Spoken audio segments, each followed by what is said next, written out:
بسم اللہ الرحمن الرحیم۔ السلام علیکم دوستو، دنیا بھر کی خبروں میں آج آپ سنیں گے، لیکن اس سے پہلے اگر ہو سکے تو لائک اور سبسکرائب کا بٹن ضرور دبا لیں۔ شکریہ۔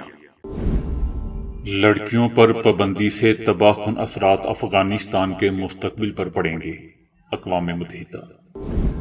طالبان کی جانب سے جذبہ خیر سگالی کے طور پر ہمارے شہریوں کی رہائی عمل میں آئی ہے، امریکہ۔ اس جمعے کو اسمبلیاں تحلیل نہیں ہوں گی، تحریک انصاف۔ روس نے اچانک یوکرین کے 100 سے زائد فوجی مار ڈالے۔ ہم نے یہ 70 بچے نہیں مارے، بھارتی دوا ساز کمپنی کا تازہ بیان۔ اسرائیل کے بائیکاٹ پر اسرائیل کی تشویش میں اضافہ۔ بھارت میں بیرون ملک جانے والوں کے لیے ویزا مندر کھل گئے۔ ارجنٹائن کو ورلڈ کپ کی اصل ٹرافی کی بجائے نقل ٹرافی دے دی گئی۔ ماں بچوں کی خاطر ہر تکلیف سہ لیتی ہے، تاہم اگر بچے ہی اس دنیا سے چلے جائیں تو ماں کی زندگی ہی ختم ہو جاتی ہے۔ تو آئیے چلتے ہیں خبروں کی تفصیل کی جانب۔ طالبان انتظامیہ کی جانب سے لڑکیوں کی اعلیٰ تعلیم پر پابندی پر اقوام متحدہ نے شدید افسوس کا اظہار کیا ہے۔ اقوام متحدہ نے طالبان کے اس فیصلے پر تشویش ظاہر کرتے ہوئے تعلیمی مواقع تک تمام افغان شہریوں کی دسترسی کی ضمانت فراہم کرنے پر زور دیا ہے۔ لڑکیوں اور خواتین کو تعلیم سے محروم رکھنا نہ صرف حقوق نسواں کی خلاف ورزی ہے، بلکہ اس کے تباہ کن اثرات افغانستان کے مستقبل پر بھی پڑیں گے۔ دوستو، یاد رہے کہ طالبان انتظامیہ کی وزارت اعلیٰ تعلیم نے اپنے تازہ ترین فیصلے کا اعلان کرتے ہوئے طالبات کو اگلی اطلاعات کی یونیورسٹیوں میں داخل ہونے سے روک دیا ہے۔ بتایا جا رہا ہے کہ یہ فیصلہ طالبان حکومت کی ایک نشست کے بعد کیا گیا ہے۔ طالبان انتظامیہ کے اس اقدام کو خواتین اور لڑکیوں کے حقوق پر ایک اور وار قرار دیا جا رہا ہے۔ یاد رہے کہ صرف 3 مہینے پہلے پورے افغانستان میں ہزاروں لڑکیوں نے یونیورسٹیوں کے داخلے کے مرکزی امتحان میں شرکت اور اپنے افغانستان کے مستقبل کو روشن بنانے کی پلاننگ کی تھی۔ تاہم اس فیصلے کے نتیجے میں ان کی تمام آرزوؤں پر پانی پھر گیا ہے۔ اس سے پہلے طالبان انتظامیہ نے طالبات کی ہائی اسکول کی تعلیم پر بھی پابندی عائد کر دی تھی اور یونیورسٹیوں میں طالبات کی نشستوں کی تعداد کو بھی محدود کر دیا گیا تھا۔ طالبان کی جانب سے خواتین کی تعلیم اور آزادی کو دبانے کا سلسلہ جاری ہے۔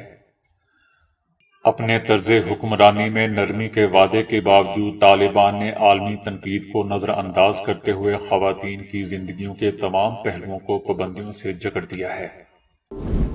افغانستان میں طالبان نے جذبہ خیر سگالی کے تحت اپنے قید میں موجود 2 امریکی شہریوں کو رہا کر دیا ہے۔ امریکی حکومت نے اپنے شہریوں کی رہائی کی تصدیق کر دی ہے۔ رہائی کے بعد دونوں امریکی قطر پہنچ گئے ہیں، تاہم ان دونوں کی شناخت نہیں ظاہر کی گئی۔ امریکہ نے کہا ہے کہ طالبان کی جانب سے جذبہ خیر سگالی کے طور پر ہمارے شہریوں کی رہائی عمل میں آئی ہے۔ اس حوالے سے نہ تو کوئی قیدیوں کا تبادلہ ہوا ہے اور نہ ہی کوئی تاوان ادا کیا گیا ہے۔ رہا ہونے والے شہریوں کو مناسب مدد فراہم کر رہے ہیں تاکہ وہ جلد وطن لوٹ سکیں۔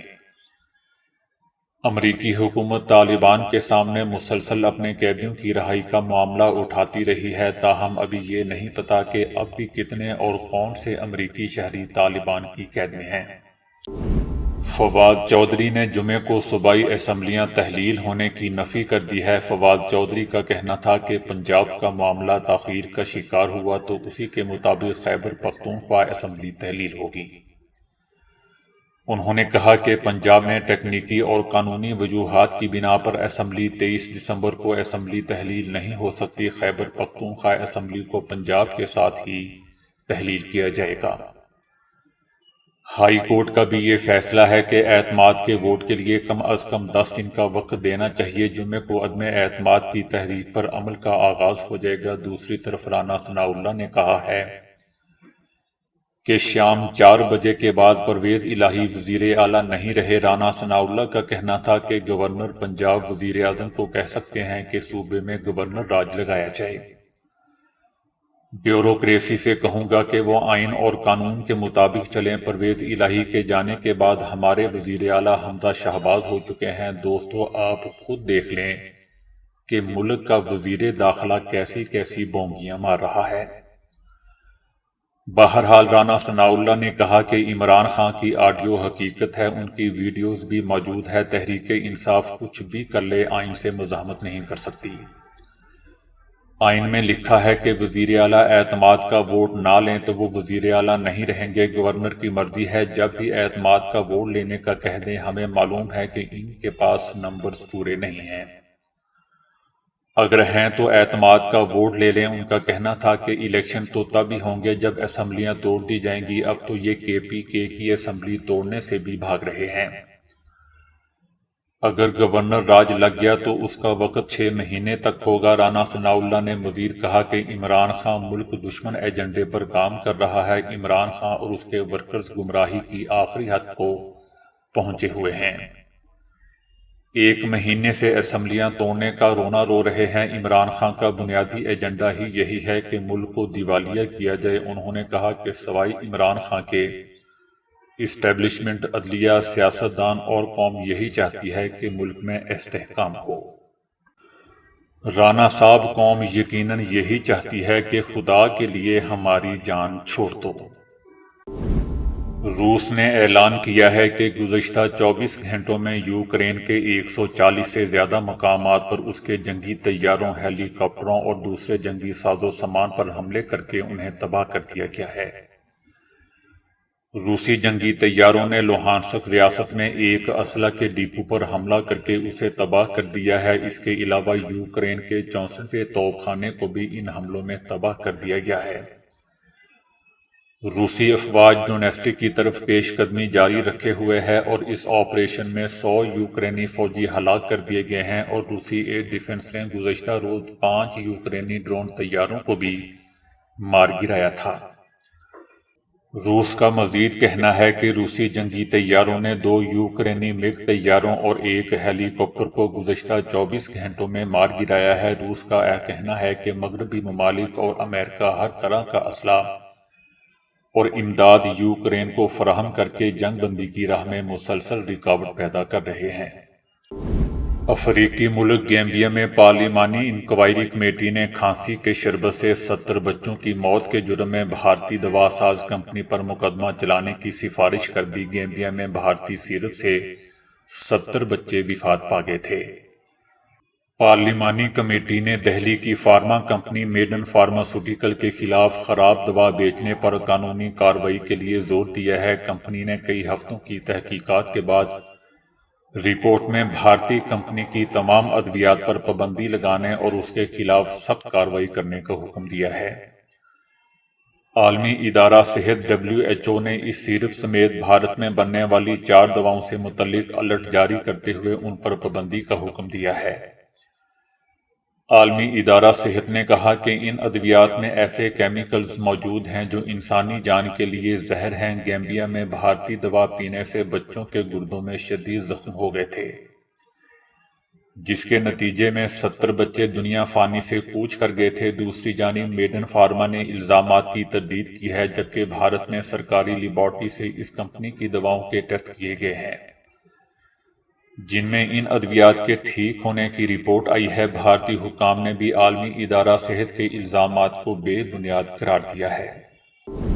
صہیونی حلقوں نے دنیا کے مختلف حصوں میں اسرائیل کے بائیکاٹ کی تحریکوں کی کامیابی کا اعتراف کیا ہے۔ عالمی صہیونی تنظیم کے ایک عہدیدار نے اسرائیل کے ٹیلی ویژن پر کہا ہے کہ قطر فٹ بال ورلڈ کپ کے دوران جو کچھ ہوا تھا وہ اسرائیلی قبضے کے خلاف چلنے والی تحریکوں کے اقدامات کا نتیجہ تھا۔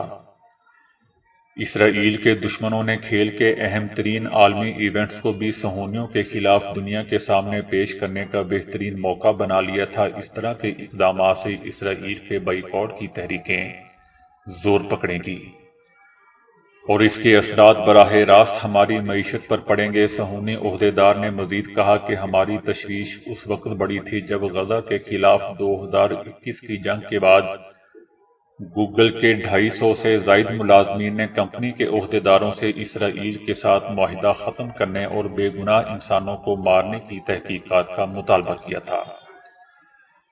دوستو، یاد رہے کہ قطر ورلڈ کپ 2022 کے دوران عرب اقوام کے تماشائیوں اور ذرائع ابلاغ نے صہیونیوں کا مکمل بائیکاٹ کر رکھا ہے۔ بھارت میں جگہ جگہ بیرون ملک ملازمت یا پڑھائی میں مددگار ویزا منظر تیزی سے مقبول ہو رہے ہیں، جہاں اعلیٰ تعلیم یافتہ خواتین اور حضرات کو بھی دیکھا جا سکتا ہے۔ ایسا ہی ایک منظر چنائی میں بھی موجود ہے، جہاں صبح سے ہی لوگوں کا تانا بندہ رہتا ہے۔ گنیش دیوتا کے حامل اس مندر کا نام شری لکشمی مندر ہے، جہاں لوگ برطانیہ، امریکہ اور یورپی ویزے کے لیے دعا کرانے اور چڑھاووں کے لیے آتے ہیں۔ اسی طرح بھارت کے کئی شہروں میں ویزا مندر کھل چکے ہیں۔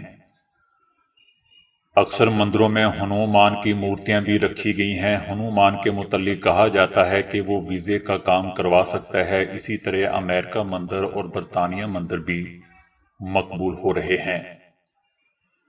چنائی مندر کے سربراہ سری نواسن نے کہا کہ ان کا مندر 2016 سے ہی مقبول ہے اور لوگ یہاں اب بھی آتے ہیں۔ دوستو، ہمارے ہاں یہاں پاکستان میں بھی سیاستدان دعاؤں سے نہیں البتہ سزاؤں سے باہر چلے جاتے ہیں۔ میسی نے قطر میں ورلڈ کپ فائنل جیت کر خود کو عظیم کھلاڑی ثابت کیا اور یہ ٹرافی اٹھانے کا اعزاز حاصل کیا، مگر ارجنٹائن واپسی پر ان کے ہاتھوں میں نقلی ٹرافی کیوں ہے،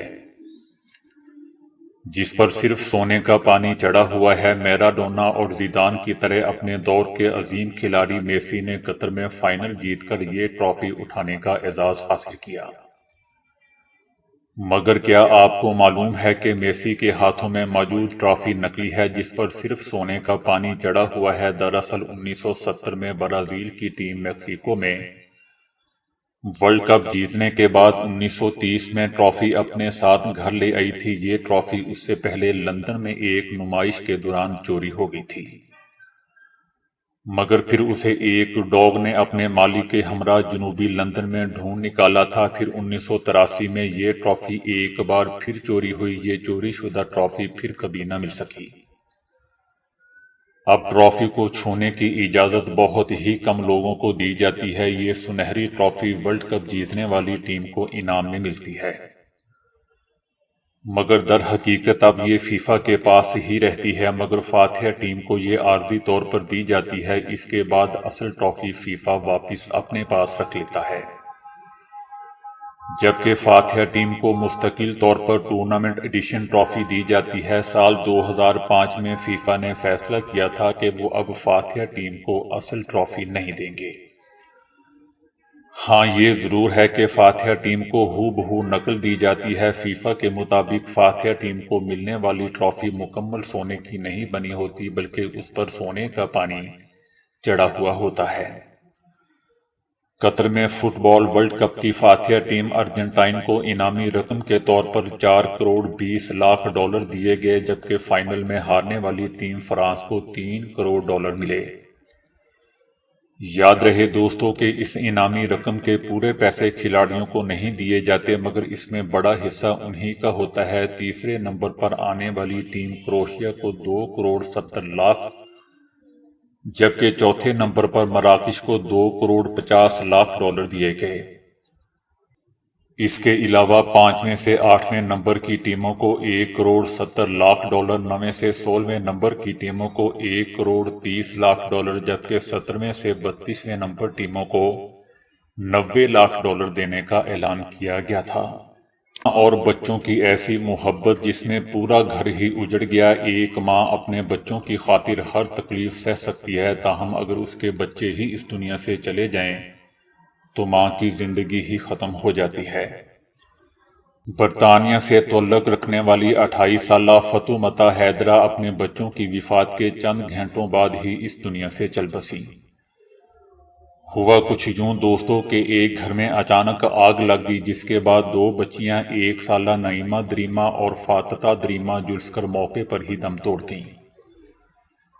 جب ماں نے بچیوں کے انتقال کی خبر سنی تو ماں بھی سہ نہ سکی۔ ماں کو محسوس ہو گیا کہ اب اس کی بھی دنیا ختم ہو گئی ہے۔ ماں سے بھی نہ رہا گیا اور چند منٹوں بعد ہی وہ بھی اللہ کو پیاری ہو گئی۔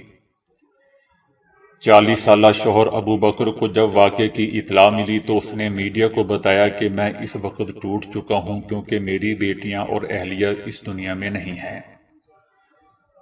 ماں باپ دوستوں اپنے بچوں کے ہمراہ گزشتہ 5 سال سے اسی فلیٹ میں رہائش اختیار کیے ہوئے تھے، تاہم اچانک ایسا کیا ہوا جو آگ بھڑک اٹھی اور اتنا بڑا حادثہ ہو گیا۔ دوسری جانب پولیس نے تحقیقات میں اس بات کی طرف بھی اشارہ کیا ہے کہ ممکنہ طور پر یہ حادثہ نہیں، ابتدائی رپورٹ میں بھی جان بوجھ کر آگ لگانے کے شواہد ملے تھے، جبکہ ایک بوڑھے شخص کو بھی گرفتار کیا گیا ہے۔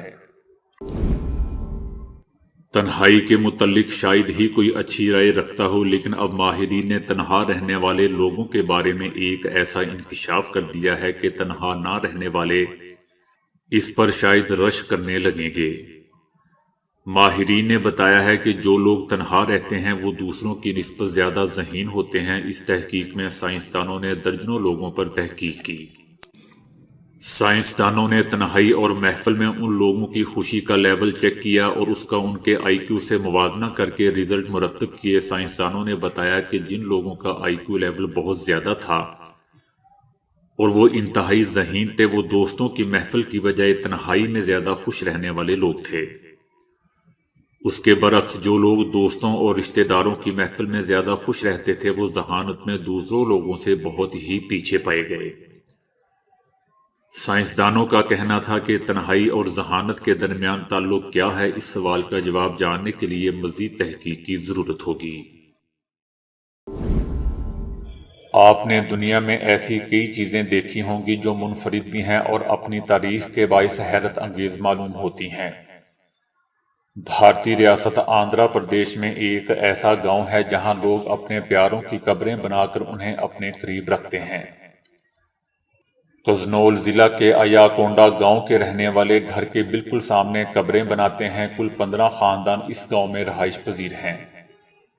گاؤں کی خواتین جب کبھی گھر سے نکلتی ہیں تو ان کا گزر ہر روز ان قبروں کے پاس سے ہوتا ہے۔ اس گاؤں کے لوگ گھر کے سامنے قبریں اس لیے بھی بناتے ہیں کیونکہ اپنے پیاروں کو ہر وقت اپنی خوشی غمی ہر لمحہ میں یاد رکھا جا سکے۔ جب کبھی خواتین گھر سے باہر جاتی ہیں یا پانی بھرنے کے لیے کنویں تک جاتی ہیں تو گھر کے بچے انہی قبروں کے گرد کھیلتے ہیں۔ یہ قبریں دراصل گھر والوں کے آباء و اجداد کی ہیں۔ گاؤں والے روزانہ ان کی قبر کی پوجا کرتے ہیں، نذرانے چڑھاتے ہیں اور مخصوص رسم و رواج کی پابندی کرتے ہیں۔ اس گاؤں کے لوگوں کی روایت بھی کافی حیرت زدہ ہے کہ گھر میں کھانا اس وقت تک نہیں کھایا جاتا جب تک کھانا قبر پر نظر نہیں کیا جاتا۔ جب کوئی بھی نئی چیز کو جو گھر میں آتی ہے سب سے پہلے اسے قبر پر رکھتے ہیں اور اپنے ان دفن شدہ بزرگوں کو خوش کرتے ہیں۔ یہ لوگ اپنے بزرگوں کی قبریں گھروں کے سامنے بنانا اعزاز سمجھتے ہیں۔ بنگلہ دیش میں آج کل ایک ایسا خاندان توجہ کا مرکز بنا ہوا ہے جس کے افراد کی ہتھیلیوں میں لکیریں ہی نہیں ہیں، اور لوگ کہتے ہیں کہ اسی وجہ سے انہیں روزمرہ زندگی میں بھی مسائل کا سامنا ہے۔ یہ چیز جینز کی وجہ سے انہیں وراثت میں ملی ہے، اس لیے یہ خاندان پاسپورٹ، شناختی کارڈ اور دیگر سرکاری کاغذات سے محروم ہے۔ اسکائی نیوز چینل کی رپورٹ کے مطابق ابو ساکر نامی شخص اور اس کا خاندان ہاتھوں کی لکیروں سے محروم ہے۔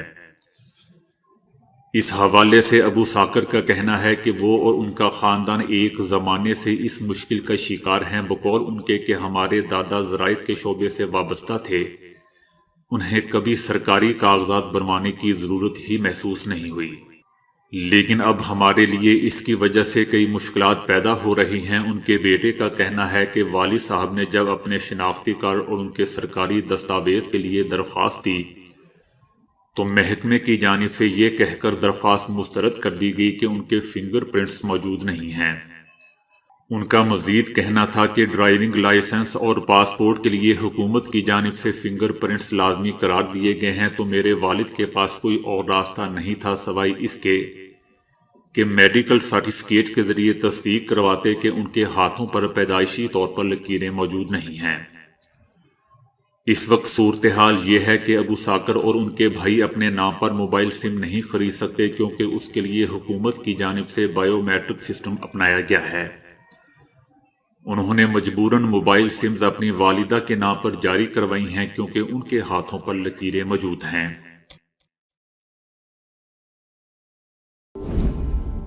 اگرچہ بلڈ پریشر اور دل کی دھڑکن نوٹ کرنے والی کئی ڈیوائسز تیار کی جا چکی ہیں، لیکن اب ایک کمپنی کا دعویٰ ہے کہ ان کی سمارٹ واچ دنیا کی پہلی ڈیوائس ہے جس میں غلطی کا امکان صرف 5 ریڈنگ کم یا زیادہ ہے۔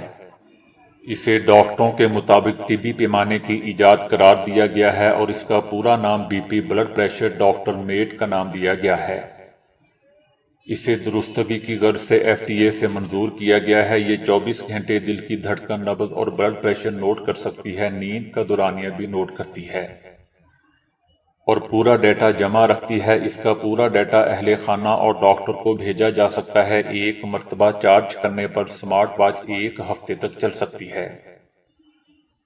اگر بلڈ پریشر خطرے کی علامت سے آگے بڑھ جائے تو الارم یا وائبریشن سے فوری خبردار بھی کرتی ہے۔ ویب سائٹ نے اسے اپنے پلیٹ فارم پر سب سے زیادہ تیزی سے فنڈ ہونے والی ایجاد قرار دیا ہے۔ اسے ہزاروں مریضوں پر پہلے ہی آزمایا جا چکا ہے اور اس کے بہترین رزلٹ سامنے آئے ہیں۔ دنیا بھر میں اس وقت کم سے کم 1 ارب 10 کروڑ افراد ایسے ہیں جو بلڈ پریشر کے مستقل مریض ہیں اور یہ گھڑی ان کی جان بچانے میں بہت مددگار ثابت ہو سکتی ہے۔ تو دوستو، ابھی کے لیے اتنا ہی۔ ویڈیو کو لائک اور شیئر کرنے کا بہت بہت شکریہ۔